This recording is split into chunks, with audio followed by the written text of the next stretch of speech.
Morning students, कैसे हो आप सभी। देखिए, हम लोगों ने शब्द पढ़े थे और शब्द में हमने विकारी और अविकारी शब्द पढ़े थे। तो मैंने आप लोगों को बताया था कि जब हम विकारी शब्दों का परिवर्तन कर सकते हैं कि तो किस प्रकार से कर सकते हैं, लिंग, वचन, कारक, काल, वाच्य आदि के आधार पर। ठीक है ना। तो आज हम वचन पढ़ेंगे जो कि विकारी शब्द में क्या कर सकते हैं, परिवर्तन कर सकते हैं। तो देखिए, वचन क्या है, पहले तो हम ये जानेंगे। वचन का शाब्दिक अर्थ क्या होता है, संख्या होता है। वचन का शाब्दिक अर्थ क्या होता है, संख्या। यानी वचन जैसे 4, 8, अब वो संख्या होती है एक तो। लेकिन यहाँ पर हम वचन पढ़ रहे हैं और वचन क्या होता है, विकारी शब्दों की संख्या। यानी जिससे किसी विकारी शब्द की संख्या का बोध होता है। जिससे किसी विकारी शब्द की संख्या का बोध होता है उसे क्या कहते हैं, वचन कहते हैं। या हम इसको इस तरह से भी कह सकते हैं कि जो संज्ञा या सर्वनाम की संख्या का बोध कराए या किसी व्यक्ति वस्तु की संख्या का बोध कराए। लेकिन व्याकरणिक भाषा में हम शुद्ध परिभाषा समझे तो क्या होगा, जिससे किसी विकारी शब्द की संख्या का बोध होता है। ठीक है। जैसे दवात, पंखे, घोड़ा, पुस्तक, दरवाजे, नदी। ठीक है। तो ये क्या हो गया, संख्या का बोध करा रहे। अब दवात, घोड़ा, पुस्तक, नदी, ये एक संख्या का बोध करा रहे इनकी। और पंखे, दरवाजे अधिक संख्या का बोध करा रहे। या हम एग्जाम्पल के तौर पर देखें, बच्चे कुर्सी पर बैठकर पढ़ रहे हैं। अब यहाँ देखिए, बच्चे यानी बहुत सारे बच्चे, 2 भी हो सकते हैं, 3 भी हो सकते हैं, 4 भी हो सकते हैं। और कुर्सी, कुर्सी एक है। अब ध्यान दो, बच्चे कुर्सी पर बैठकर पढ़ रहे हैं। तो अब एक कुर्सी नहीं है यहाँ पर कुर्सियाँ भी बहुत है। लेकिन अगर ये शाब्दिक अर्थ मतलब शब्द के रूप में होगा कुर्सी शब्द, तो क्या होगा, खाली, तो वो एक वचन होगा। यहाँ हमने परसर्ग का प्रयोग करा है साथ में, इसलिए यहाँ कुर्सी शब्द बहुवचन है। देखने में हमको एक वचन लग रहा है, अगर ये शब्द के रूप में लिखा जाएगा, खाली कुर्सी लिखा, तो वो एक वचन है। लेकिन यहाँ पर बच्चे कुर्सी पर बैठकर पढ़ रहे हैं, बहुत सारे बच्चे एक कुर्सी पर बैठकर तो पढ़ेंगे नहीं, तो वो क्या है, बहुवचन का ही रूप है। ठीक है। अब देखिए वचन के भेद।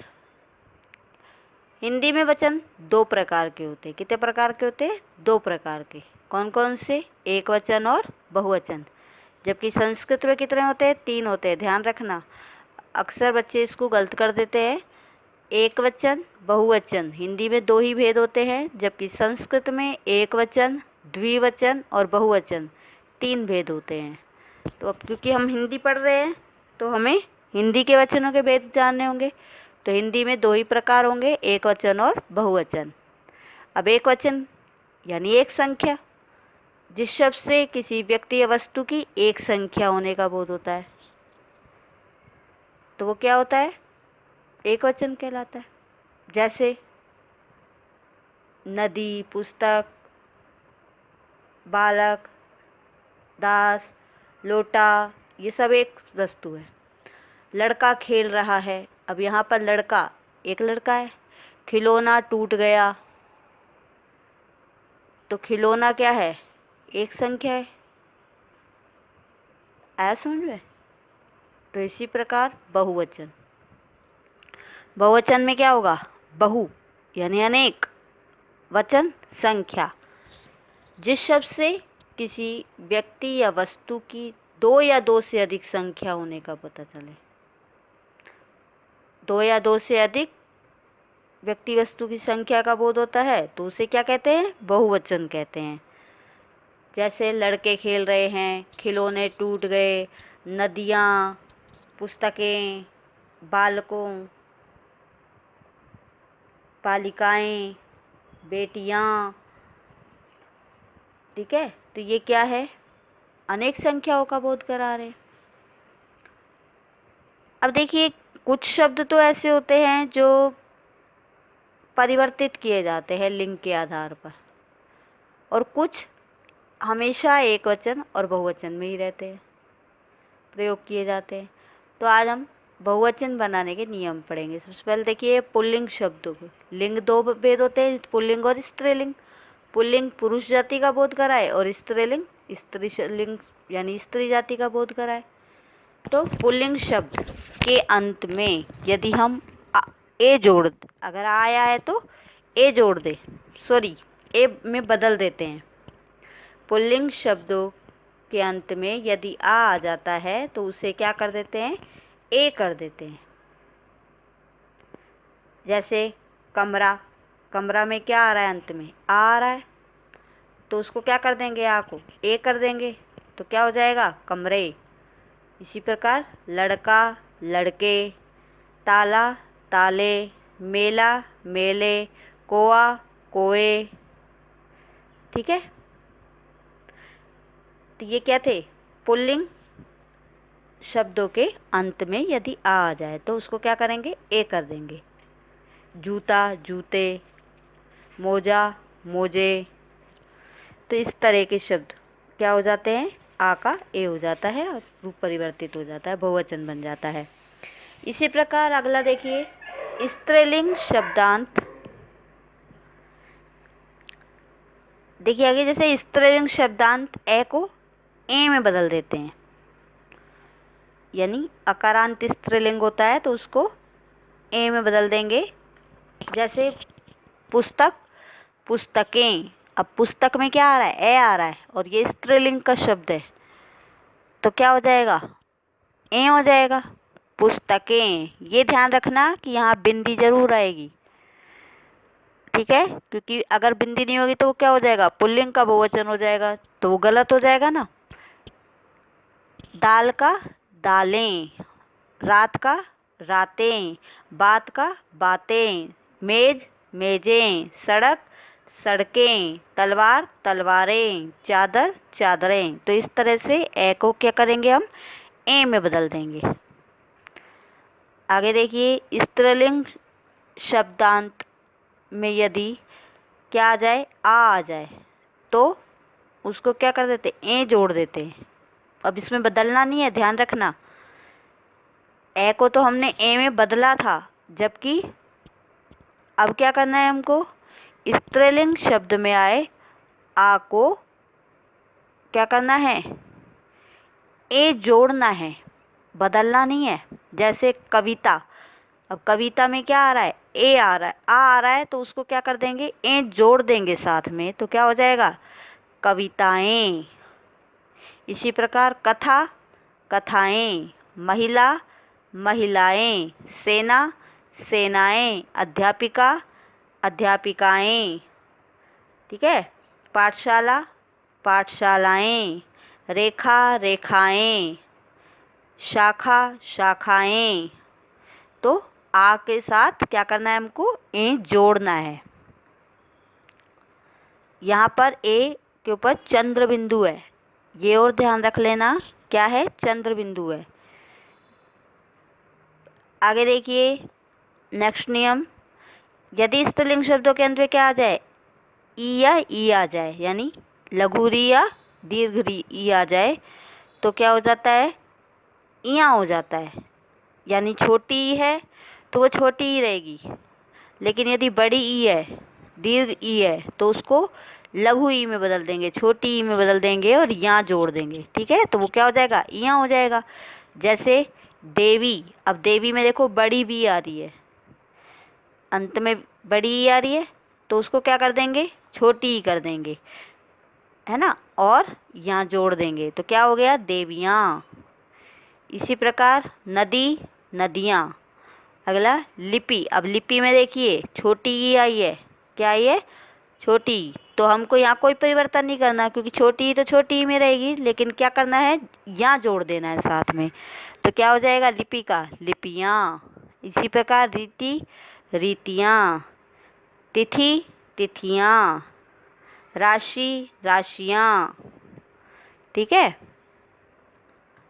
अगला नियम देखिए, जैसे स्त्रीलिंग शब्दांत या को या में बदलकर, यानी या आता है तो उसको क्या करना है, या कर देना है, सिर्फ चंद्र बिंदु लग जाएगा। ठीक है। जैसे चिड़िया, अब चिड़िया में या आया अंत में तो क्या कर देंगे, चिड़िया। बहुवचन बनाते समय क्या कर दिया हमने, चिड़िया। गुड़िया गुड़िया, कुटिया कुटिया, डिबिया डिबिया, डलिया डलिया, बिटिया बिटिया। तो या आ जाए तो क्या करना है, या में बदल देना है।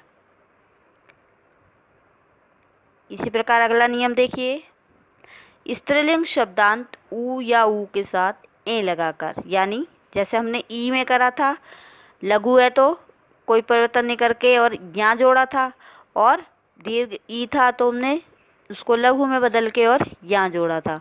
तो यहाँ पर भी यही होगा, अगर छोटा ऊ आए तो कोई परिवर्तन नहीं करना, लेकिन बड़ा ऊ आ जाए तो क्या करना है, उसको छोटे में करके और ए जोड़ देना है। जैसे वधु, अब वधु में देखो बड़ा ऊ आ रहा है तो उसको क्या कर देंगे, छोटा कर देंगे, छोटा ऊ कर दिया वधु में और ए जोड़ दिया, तो क्या बन गया, वधुएं। इसी प्रकार देखो, वस्तु वस्तुएं, ऋतु ऋतुएं, बहु बहुएं। ठीक है, समझ आया।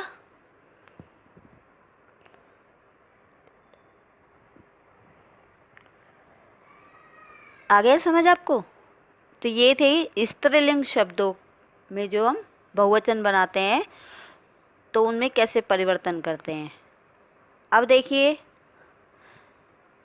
और नियम है, जो अगर पुल्लिंग एक वचन आ जाए तो उसके साथ कई शब्द ऐसे होते हैं जिनके साथ हमें क्या करते हैं, जन गण वृंद वर्ग और मंडल परिषद आदि शब्दों का प्रयोग करते हैं। ठीक है ना। तो कुछ शब्द पुल्लिंग के ऐसे होते हैं जिनके साथ अगर हम बहुवचन बना रहे हैं तो क्या करते हैं, जन गण वर्ग वृंद मंडल परिषद दल, इन शब्दों का प्रयोग करते हैं। जैसे गुरु गुरुजन, युवा युवा वर्ग, खेती खेतीहर, नेता नेतागण, डॉक्टर डॉक्टर लोग, या कृषक कृषक वर्ग, छात्र छात्रगण। तो इस तरह से हम क्या करते हैं, इन शब्दों का प्रयोग करके भी बहुवचन बना देते हैं। समझ आया। पक्षी का पक्षी वृंद। अब देखिए और कुछ मैं नियम आपको बता रही हूँ, जो कुछ शब्द ऐसे होते हैं जिनमें हम किस तरह से नियम, मतलब एक वचन बहुवचन का प्रयोग करते हैं, या कुछ शब्द ऐसे होते हैं जो हमेशा बहुवचन में रहते हैं और कुछ शब्द हमेशा एक वचन में रहते हैं। तो देखिए, पुल्लिंग शब्दों के अंत में यदि ए ई ऊ ऊ आए तो क्या होता है, इनके आने पर बहुवचन बनाते समय कोई परिवर्तन नहीं होता, यानी जो के त्यों रहते हैं। जैसे कवि का कवि, नेता नेता, बालक बालक, अध्यापक अध्यापक। ठीक है, ये जो के त्यों रहेंगे। लेकिन जब इनके साथ हम परसर्ग का प्रयोग करते हैं, इनके साथ क्या करते हैं, परसर्ग का प्रयोग होता है, तो बहुवचन का रूप कैसे बनेगा, ओ या यों से जुड़ने से बन जाएगा। जैसे अध्यापकों ने, कवियों ने, कवियों को, बालकों को। समझ आया। मनुष्य को, तो मनुष्यों को। तो इस तरह से हम क्या करते हैं, जब हम परसर्ग का यानी विभक्ति चिन्ह का प्रयोग करते हैं इनके साथ, तो हम ओ या यों का प्रयोग करके बहुवचन बना सकते हैं, अन्यथा वो जो के त्यों ही प्रयोग किए जाते हैं। अगला नियम देखिए, जैसे सम्मान सूचक शब्दों का प्रयोग हमेशा बहुवचन में होता है। जैसे पिताजी आ रहे हैं, महाराणा प्रताप अत्यंत वीर थे, हमारे प्रधानाचार्य जी बहुत बुद्धिमान हैं। ठीक है, आप कहाँ जा रहे हैं, तो ये सम्मान सूचक शब्द होते हैं जो हमेशा बहुवचन में आते हैं। अगला देखिए, हस्ताक्षर, प्राण, आंसू, बाल, दर्शन, लोग आदि शब्द भी हमेशा बहुवचन में प्रयोग होते हैं। जैसे प्रधानाचार्य ने प्रमाण पत्र पर हस्ताक्षर कर दिए, तो यहाँ पर हस्ताक्षर कर दिए, ना कि हस्ताक्षर कर दिया। इसी प्रकार उसके प्राण निकल गए, ना कि उसका प्राण निकल गया। उसके प्राण निकल गए बहुवचन में बनाएंगे। उसके आंसू आ रहे हैं, उसके बाल लंबे हैं, हमने ईश्वर के दर्शन कर लिए, लोग जा रहे हैं। तो इस तरह से ये जो शब्द होंगे तो ये क्या होंगे, हमेशा बहुवचन में प्रयोग होंगे। इसी प्रकार जैसे जनता है, सोना जो धातु होती है, चाय, भीड़, घी, दूध, इन शब्दों का प्रयोग हम किस में करेंगे, एक वचन में करेंगे हमेशा। जैसे जनता भ्रष्टाचार के विरुद्ध विरोध करेगी, विद्रोह करेगी, तो ये क्या है, एक वचन में आया है। उसकी खान में बहुत सोना निकला, या नेताजी को देखने भीड़ आई। आज आपने कितने प्याले चाय पी, तो ये सब क्या है, एक वचन में प्रयोग होंगे। समझ आया। इसी प्रकार जैसे कोई संबंध सूचक शब्द है तो वो किस में होते हैं, वो हमेशा एक वचन और बहुवचन दोनों में प्रयोग होते हैं। जैसे दादा, नाना, पापा, ये एक वचन में होंगे, लेकिन मामे, मौसे, इनका बदला जा सकता है। ठीक है, तो इस तरह से हम एक वचन और बहुवचन का प्रयोग करते हैं। समझ आ गया। तो आज हमारा ये वचन टॉपिक फिनिश।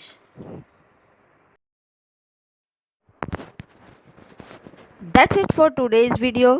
वीडियो पसंद आई हो तो लाइक करना, चैनल को सब्सक्राइब करके नोटिफिकेशन को ऑन कर लेना, और कोई भी डाउट हो तो कमेंट करके पूछ लेना, और मैं उसे अगली वीडियो में क्लियर कर दूंगी। Till the next video, bye bye.